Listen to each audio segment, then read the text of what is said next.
Captain Jake Morrison stood on the bridge of the starship Horizon's Edge, watching the empty space ahead. 3 months into their mission, they had found nothing but dust and dead rocks. The ship moved slowly through the dark between star systems, looking for anything worth studying. "Captain, I'm getting something strange on the sensors," said Dr. Lisa Chen from her science station. She was a small woman with sharp eyes who rarely got excited about anything, but today was different. Her voice had an edge to it that made Jake turn around. "What kind of strange?" Jake asked, walking over to look at her screen. Lisa pointed at the display, where green lines danced across a black background. "There's an energy signature about 2 million kilometers ahead. It's not natural. Something artificial is out there." Jake felt his heart beat faster. In 3 years of deep space exploration, they had found ruins and broken ships, but nothing active. "Can you tell what it is?" "Not yet," Lisa said, her fingers moving quickly over her controls. "But it's big, Captain. Really big. Communications." Officer Ryan Murphy looked up from his station. "Should I send a message to Earth Command?" "Not yet," Jake said. "Let's see what we're dealing with first. Lisa, how big are we talking?" Lisa's face went pale as new numbers appeared on her screen. "Captain, this thing is the size of a small moon." "Maybe bigger." The bridge went quiet. Jake had been in space long enough to know that things this big didn't just float around by accident. Set course for the object. Half speed. "Yes, sir," said the pilot, Tony Martinez, from his position at the front of the bridge. As they got closer, their screens began to show something impossible. The object was shaped like a giant egg, covered in dark metal that looked old and worn. Thousands of holes dotted its surface, some small, some large enough for ships to fly through. Strange lights flickered inside the holes like dying stars. "My God," whispered Dr. Amy Thompson, the ship's biologist. She had joined them on the bridge when word spread through the ship. "Look at the construction. Those aren't random holes. They're ports, docking bays, maybe even windows." Engineering Officer Steve Parker ran his hands through his gray hair. "Captain, I'm reading massive internal structures. This isn't just a ship. It's like a city, a floating city." Jake stared at the object growing larger on their main screen. "Any signs of life?" Ryan Murphy had been quiet at his station, listening to signals from the object. Now he looked up with wide eyes. "Captain, I'm picking up transmissions. Weak ones? They're not coming from machines." "What do you mean?" "Sir, these look like biological signals. Heartbeats, brainwaves, breathing patterns. There are thousands of them inside that thing." Dr. Thompson moved closer to Ryan's station. "Are they strong signals?" Ryan shook his head. "No, ma'am. They're very weak. Like the life signs are failing." Jake felt a cold feeling in his stomach. "Lisa, can you scan the hole? Look for any way to get inside." Lisa's fingers danced over her controls. After a few minutes, she looked up. "There's a large opening on the lower section. It looks like it was designed for ships our size. But Captain, the readings from inside are not good." "What kind of readings?" "Air is breathable for most species, but the temperature is dropping. Power levels are failing throughout the structure. Whatever this thing is, it's dying." Steve Parker studied his engineering displays. "Captain, I can see massive life support systems inside.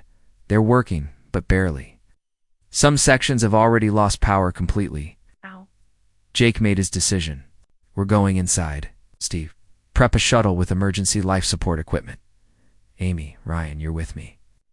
Lisa, keep scanning and be ready to contact Earth Command if something goes wrong." An hour later, Jake found himself in a shuttle, flying toward the giant structure. Up close, it was even more impressive and frightening. The metal hull was covered with symbols and markings from dozens of different cultures, some he recognized. From alien species humans had met. Others were completely unknown. Captain Amy said from her seat behind him, "Look at those symbols. This thing wasn't built by one species. Multiple civilizations worked on this."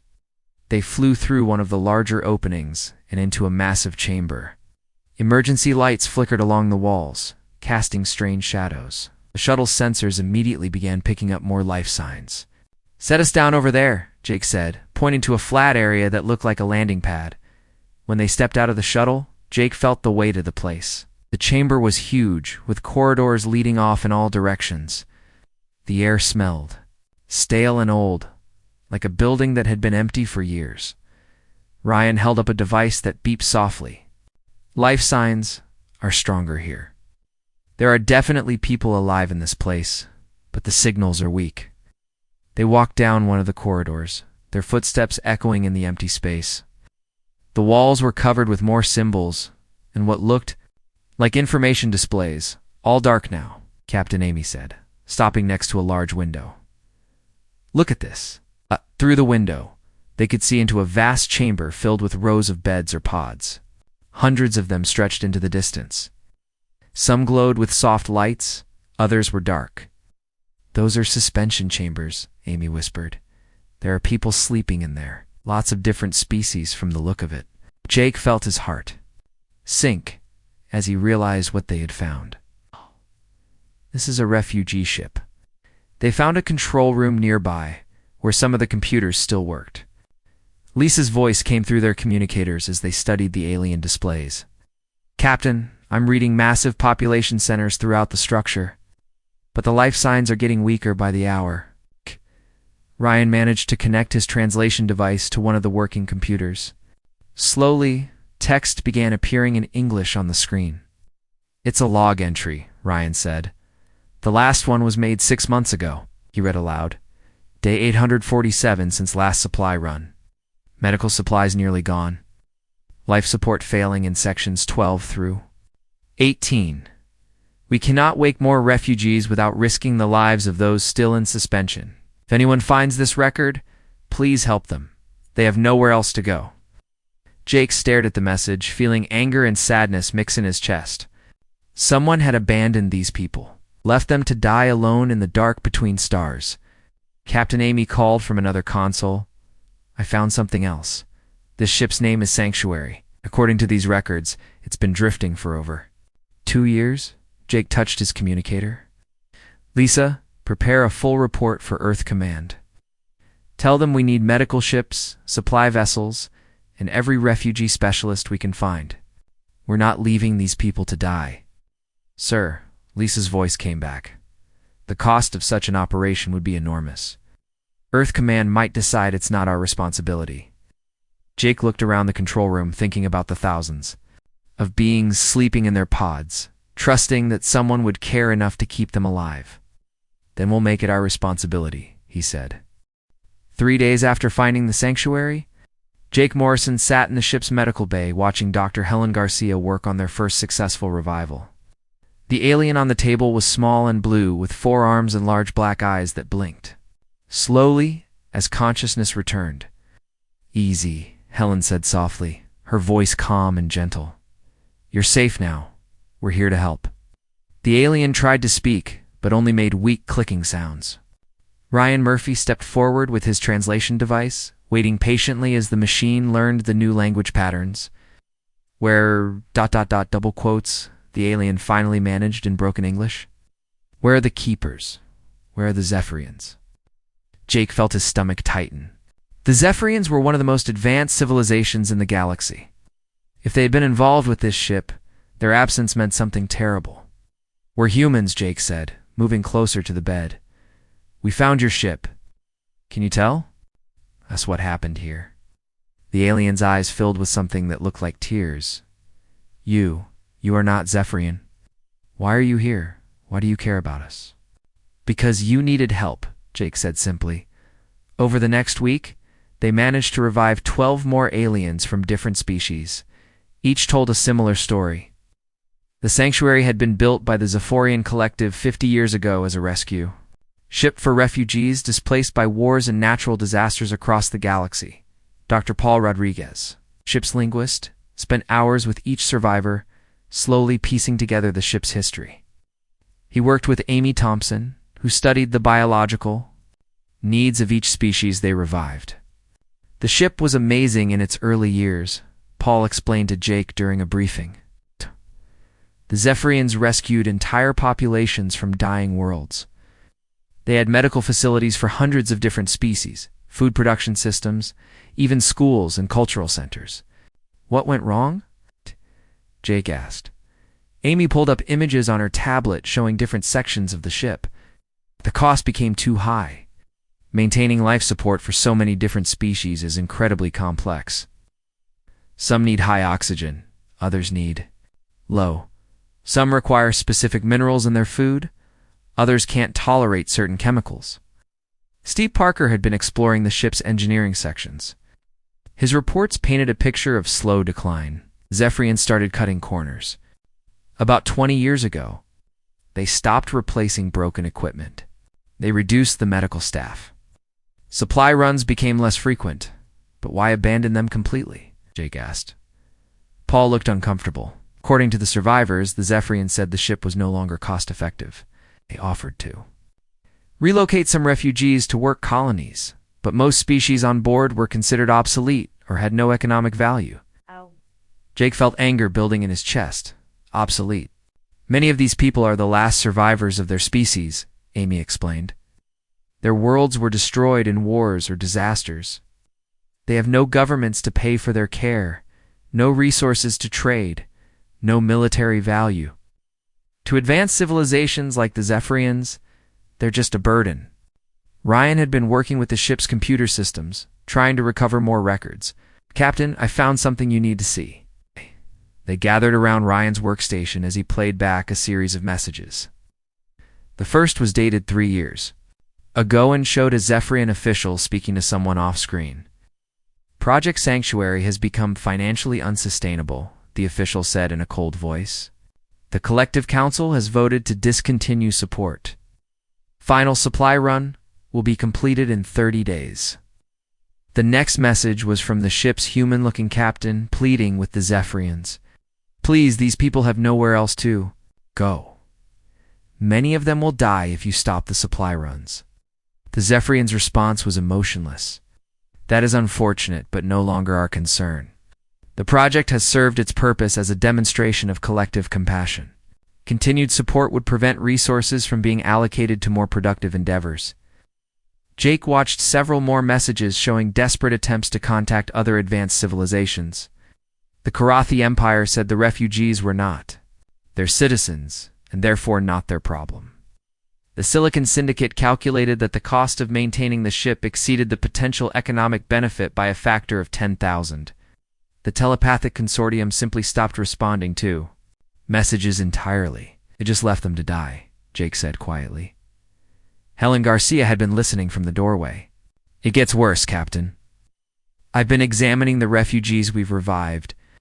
Many of them show signs of malnutrition and medical neglect. They've been rationing food and medicine for months, trying to keep as many people alive as possible. Amy nodded.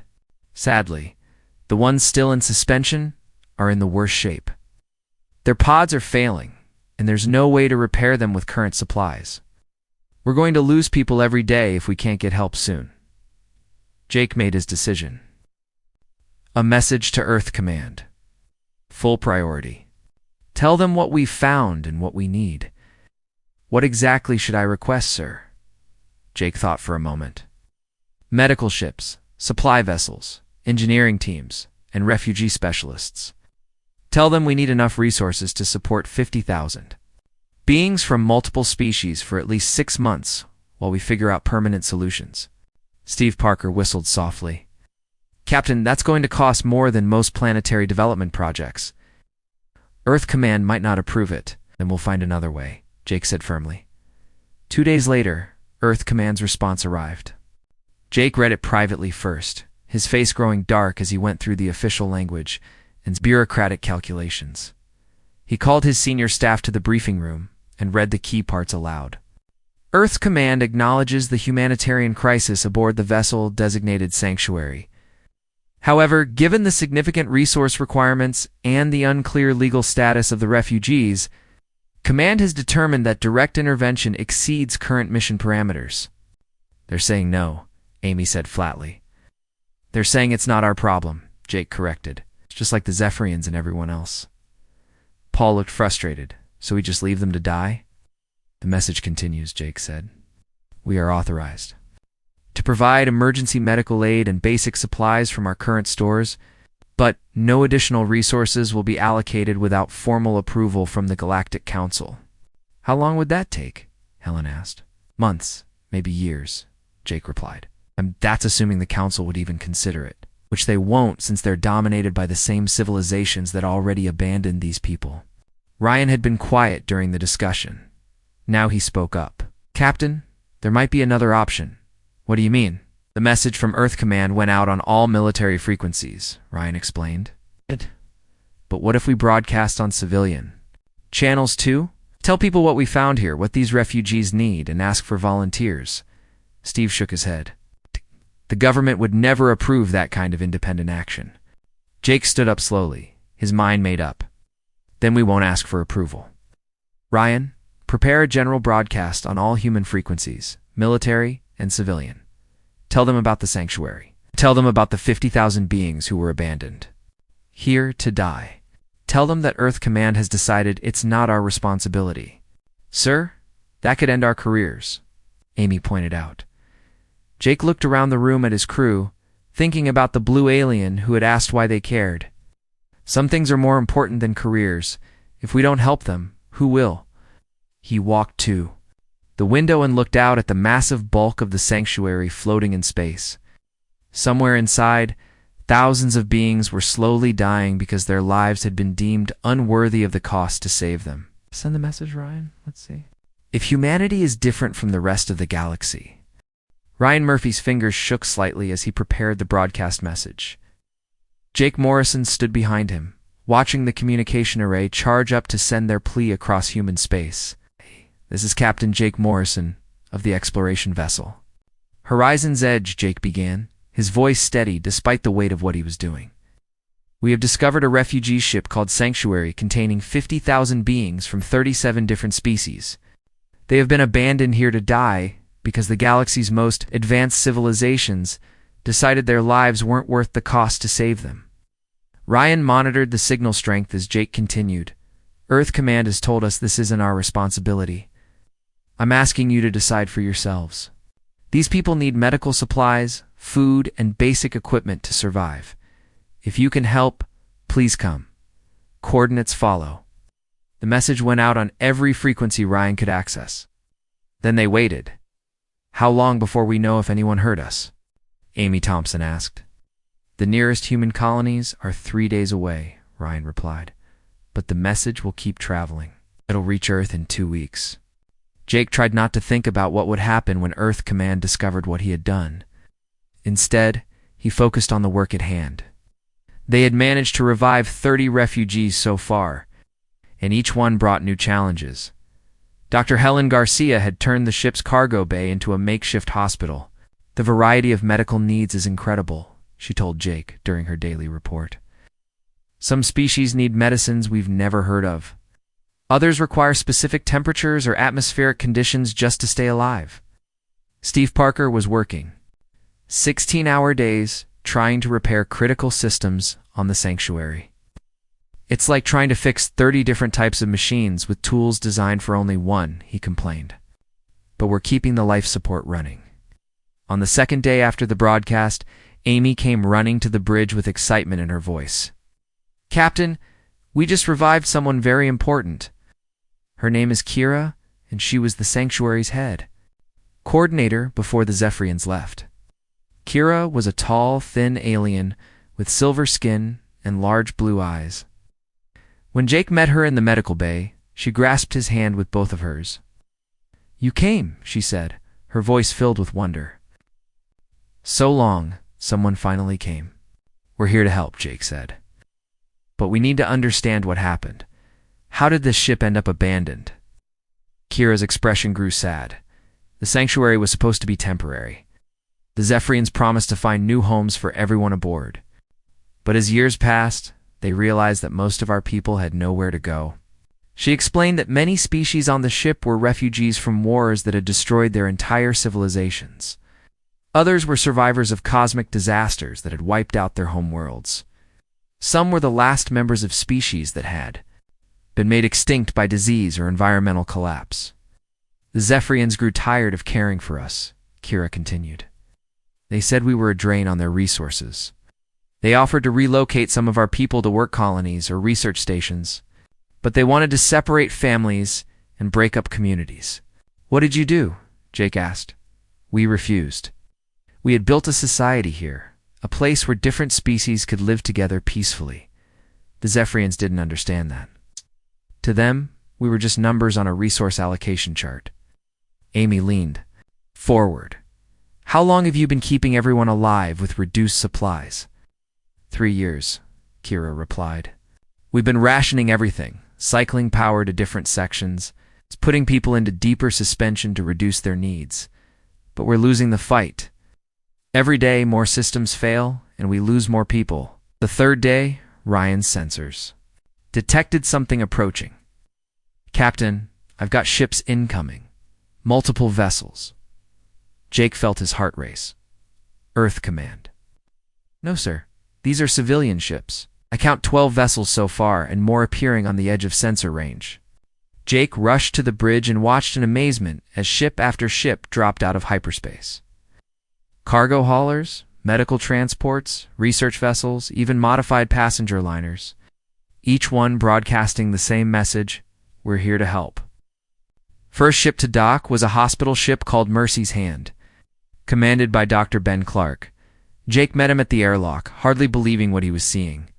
Dr. Clark, what are you doing here? Ben Clark was an older man with gray hair and kind eyes. I heard your message, Captain.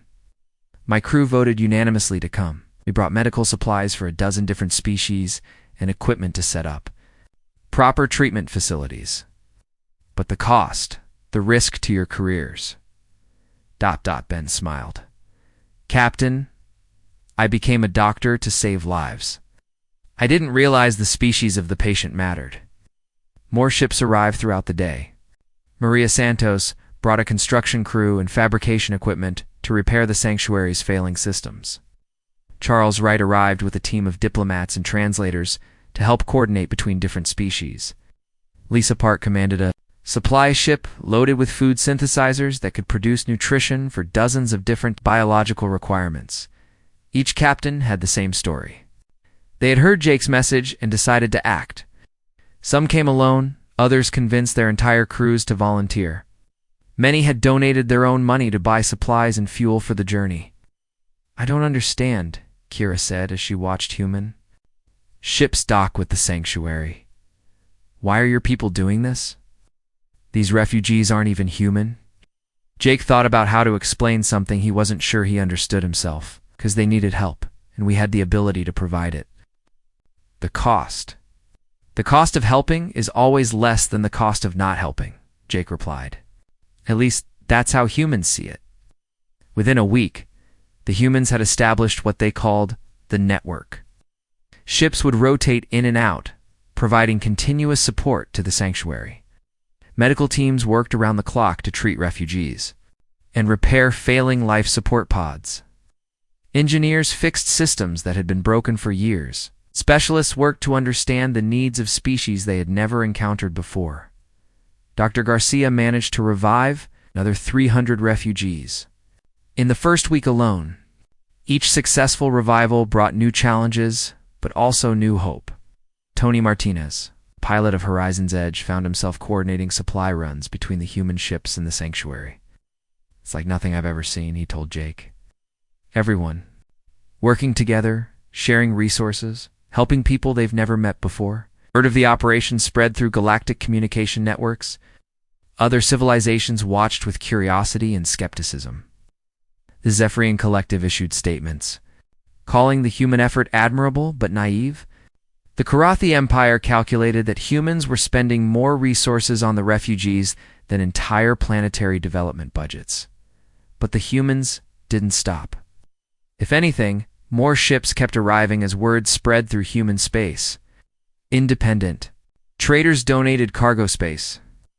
Research institutions sent scientists to study the unique multi-species society aboard the sanctuary. Even some Earth Command vessels arrived unofficially, their captains claiming they were conducting training exercises in the area. Jake received a message from Earth Command demanding he report for disciplinary action. He deleted it without reading it completely, and went back to work. Captain Kira said to him one evening as they watched human engineers working to repair a damaged section of the ship, "In 50 years of traveling through the galaxy, I have never seen anything like this." "Like what?" "People helping other people simply because it was the right thing to do. No contracts, no payments, no political advantage. It's just help because it was needed." Jake smiled as he watched a human medic teaching a refugee child how to use a translation device. Maybe that's what makes us different. 2 years had passed since the first human ships arrived at the sanctuary. What had started as an emergency rescue mission had become something nobody expected. The refugee ship was now home to 60,000 beings from 43 different species, including 3,000 humans who had chosen to stay and help build a new kind of society. Jake Morrison, now promoted to admiral by popular vote among the human volunteers, stood in the observation deck watching children play in the central garden. Human kids ran alongside young aliens, their laughter echoing through the vast chamber. Above them, adult refugees worked side by side with human engineers to expand living spaces and improve systems. "Admiral Morrison," came a voice behind him. Jake turned to see Ryan Murphy approaching with a concerned expression. "We have visitors. The Zephyrian delegation just dropped out of hyperspace. They're requesting permission to come aboard." Jake felt his stomach tighten. "How many ships?" "3 vessels, sir. The lead ship is broadcasting credentials for Executor Zephyr Prime, head of the Collective Council." Jake had heard that name before. Zephyr Prime was the same official who had ordered the abandonment of the sanctuary 3 years ago. "Grant them docking permission, but full security protocols. Want witnesses present for any discussions." An hour later, Jake found himself in the sanctuary's main conference room, facing 3 tall, elegant Zephyrians. Executor Zephyr Prime was exactly what Jake had expected. Cold, calculating eyes and a face that showed no emotion. "Admiral Morrison," Zephyr Prime said in perfect English, his voice smooth and formal. "The Collective has been monitoring your activities here with great interest." "I'm sure you have," Jake replied. Round the table sat representatives from a dozen human ships and several refugee species, including Kira, who now served as the sanctuary's elected coordinator. "We have come to offer a solution to your situation," Zephyr Prime continued. "The Collective is prepared to resume management of this facility and its inhabitants. We will relocate the humans to more suitable assignments and ensure the refugees receive proper care." Dr. Ben Clark, who had become the sanctuary's chief medical officer, leaned forward. "What kind of care?" "Efficient care," Zephyr Prime replied. "The refugees will be distributed among appropriate facilities based on their useful skills and biological requirements. Those who cannot contribute meaningfully will be provided comfortable housing until their natural lifespans conclude." The room went silent. Jake felt anger building in his chest, but he kept his voice calm. "You want to break up families and communities based on usefulness. We want to provide rational management of limited resources," Zephyr Prime said. "Your current approach, while emotionally appealing, is economically unsustainable." Maria Santos, who had spent 2 years helping refugees build new homes and workshops, shook her head. "Unsustainable? We're completely self-sufficient now. The refugees produce their own food, manufacture their own goods, and maintain their own systems. Through an efficient emotional attachment to obsolete beings," Zephyr Prime replied dismissively. "The Collective can offer humanity significant advantages in exchange for accepting our management. Advanced technology, favorable trade agreements, and formal recognition as a mature galactic civilization." Jake looked around the table at his people and the refugees who had become family over the past 2 years. "And what do we have to give up? Simply acknowledge that your sentimental approach to resource allocation is impractical for advanced civilizations," Zephyr Prime said. "Accept that some lives have greater value than others, and that logical decisions must sometimes override emotional impulses." Kira spoke for the first time, her voice quiet but firm. "You want them to become like you? It's abandoned compassion for efficiency. I want them to evolve beyond primitive emotional responses that limit their potential," Zephyr Prime replied. "Humans show promise, but their refusal to make rational calculations about the value of life will prevent them from achieving true advancement." Dr. Ben Clark stood up slowly. "Executor, I've spent 50 years as a doctor. I've saved lives that others might consider worthless. Children born with disabilities, elderly people with expensive medical needs, refugees with no money to pay for treatment. Are you saying I should have let them die? I am saying that resources spent preserving economically unviable lives could have been used to benefit society more effectively, Zephyr Prime replied without emotion. Whose society? Asked Charles Wright, the human diplomat. Because the society we've built here includes everyone. The elderly refugee who can barely walk teaches our children about art forms we never knew existed. The disabled alien who can't work with his hands has designed improvements to our life support systems that saved thousands of lives. Jake watched Zephyr Prime's expression remain unchanged and realized something important. That you don't understand. Do you think we're doing this because we're too primitive to know better? Are you not? Zephyr Prime asked. Jake stood up and walked to the window overlooking the central garden. Look down there, Executor. Tell me what you see. Zephyr Prime followed and gazed down at the scene below. Children from a dozen species played together while adults worked on community projects. Artists shared techniques across cultural barriers. Engineers from different worlds collaborated on designs that combined multiple technologies. I see inefficient resource allocation and mixing of incompatible biological requirements, Zephyr Prime said. I see the future, Jake replied. Not the sterile, divided future where every species stays separate and calculates the worth of every life, but a future where differences make us stronger instead of dividing us. Lisa Park, who commanded one of the supply ships, pulled up data. On her tablet, Executor, would you like to see our efficiency ratings? Food production, energy generation, waste recycling, technological innovation. We're outperforming most collective facilities through unsustainable emotional investment. Zephyr Prime insisted. Through people caring about each other, Jake corrected. It's through refugees who work harder because they know they're valued, not just tolerated. It's through humans who innovate because they're motivated by love instead of profit. Zephyr Prime was quiet for a long moment, studying the data Lisa had provided. Finally, he spoke. Your approach may show temporary success, but it cannot scale to galactic civilization. Emotional bonds cannot govern resource allocation for trillions of beings. Why not? Asked Amy Thompson, who had become an expert on interspecies biology. Why can't compassion be practical? Why can't caring about others be the foundation of civilization instead of an obstacle to it? Because it is inefficient, Zephyr Prime replied, but for the first time. His voice sounded less certain. Jake turned back to face the Executor. You keep talking about efficiency and advancement, but answer me this. What's the point of advancing if you leave your compassion behind? What's the value of a perfect civilization if nobody in it cares about anyone else? The value is survival and progress, Zephyr Prime said. Survival of what? Jake asked. Bodies without souls? Technology without purpose? You've become so advanced that you've forgotten why advancement matters in the first place. Kira stepped forward. Executor, my people were dying when the humans found us. Your people had written us off as worthless. But look at us now. We're not just surviving, we're thriving. We're creating art, raising children, building something beautiful together. The collective offers stability and rational progress, Zephyr Prime said, but his voice had lost its commanding tone. The collective offers existence without meaning, Jake replied. We offer something better. We offer home.